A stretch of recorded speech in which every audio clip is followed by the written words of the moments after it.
My solar panels are frozen. They were actually frozen to the ground. I had to pry them up a little bit just to put these bins underneath them, see them, so that they could face toward the sun. Sun is rising. But look, that's frozen solid. Yeah, I had some weather here last night, that's for sure. But they're all right. They're charging. My battery is charging. Coffee's going. I just got out of bed. It was too warm under the covers. I got up and turned the heater on a little while ago to warm it up inside before I got up. But so this is Blue Water State Park, just outside of Gallup, New Mexico. The turnoff is Thoreau, New Mexico. And I'm right near the Continental Divide and a section of Route 66, which I passed on the way in. But I was tired yesterday, so I didn't feel like going to explore. I think Bob's going to meet me here today. Head to Florida.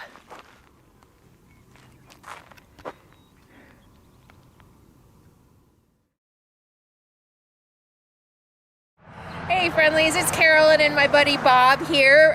Welcome back to our RV life, his van life.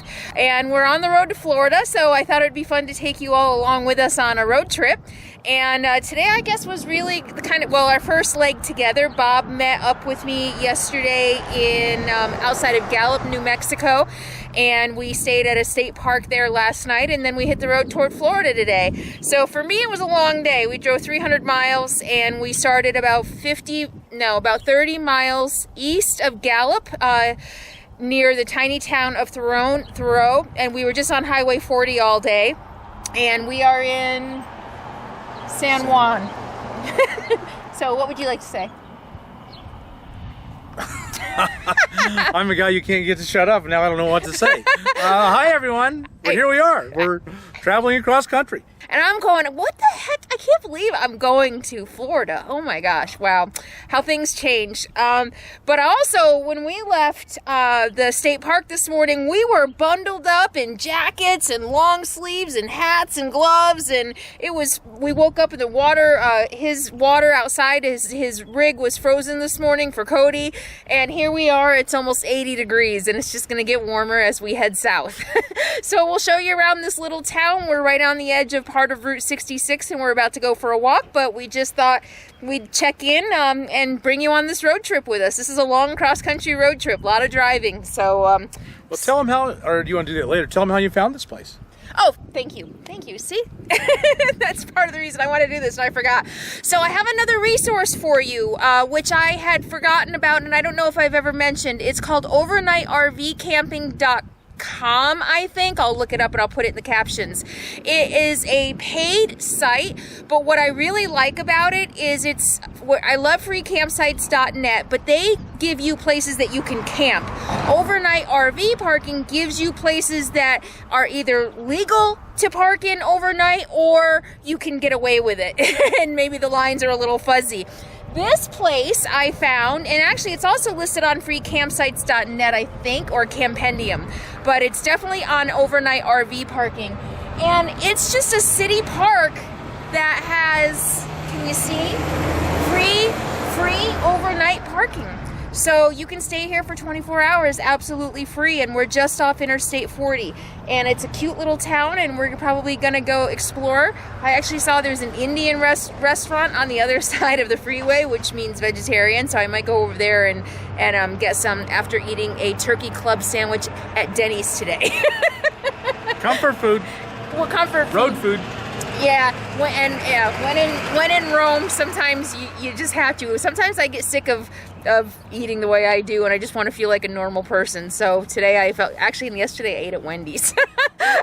2 free days is what I'm calling them, and then I'll go on a purge again, and purge myself of all the crap I've been eating.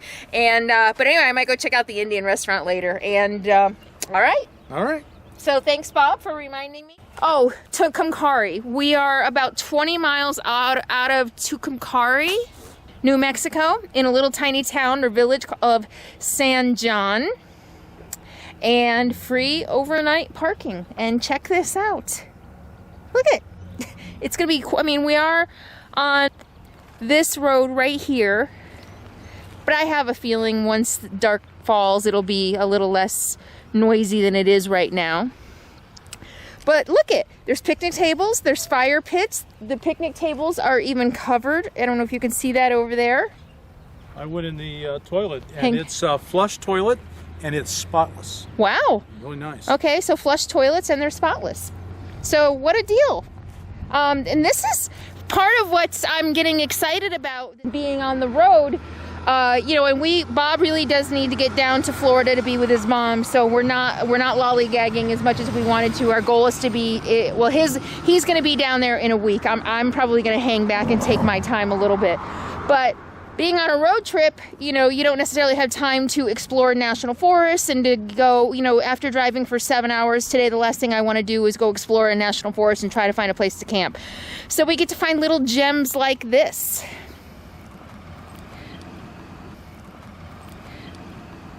Official Scenic Historic Marker. So a lot of you love reading signs, so here, I'll just let you read this.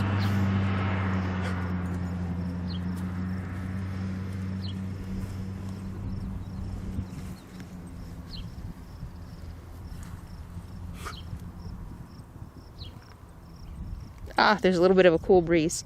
I love this. Look at this adorable little town. Look, there's the post office.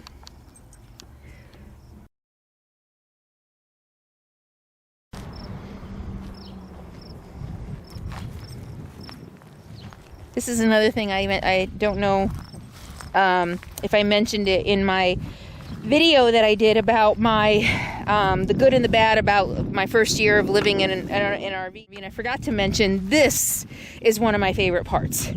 A lot of people drive through places. I get to be in places. I get to stop, and then a lot of times I get to live in them for a couple of weeks and really experience different small towns, different cities, different areas, different forests.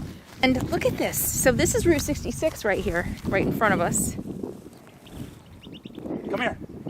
And instead of just flying by at 50 miles an hour in my RV, I get to go for a walk here.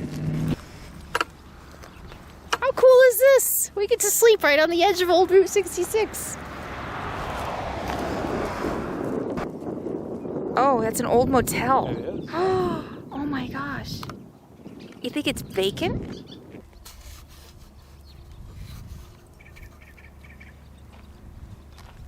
Wow, look at that. And this says office here. We're trying to decide if anybody might live here, so we're not going to go snooping around. It's possible somebody could live here, I guess.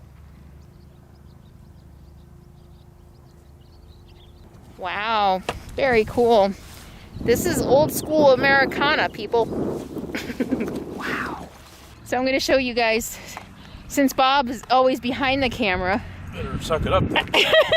Strut my stuff here. We'll do kind of behind the scenes with Bob. Up close and candid with Bob. So Bob, what is your deepest, darkest secret? I can't tell you that. Not a chance in hell I'm going to say that. You're not as great as your faithful followers think you are. Yeah, they all want to meet me, and then they meet me and they go, oh man, about that. I don't think that's true. All right. So that's up close and personal with Bob day 1. Let's see what we can get him to talk about on day 2. Capone, let's get up close and personal with Capone today. Capone, tell us your deepest, darkest secret. He drinks out of the toilet. And he eats poop.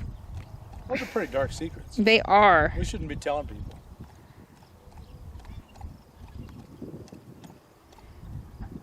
He's a thirsty boy. We already went for one long walk before we left camp this morning. Come on, Coach. Over here. Oh, so there, I was just wondering, I was just looking at these buildings, wondering if there was ever more to this hotel, because that seems rather small. And there are old slabs, yeah. Old foundations here. So yeah, there used to be more. And even old bed frames. Look at this. Oh no, this is just dirt. But I bet there was more back here. Oh, Oh, and that's not a bed frame, that's a fence. I have to go explore that. Anything abandoned and old. If you guys have been hanging out with me long enough and you saw me at Salton City, you know I love this stuff. Salton Sea.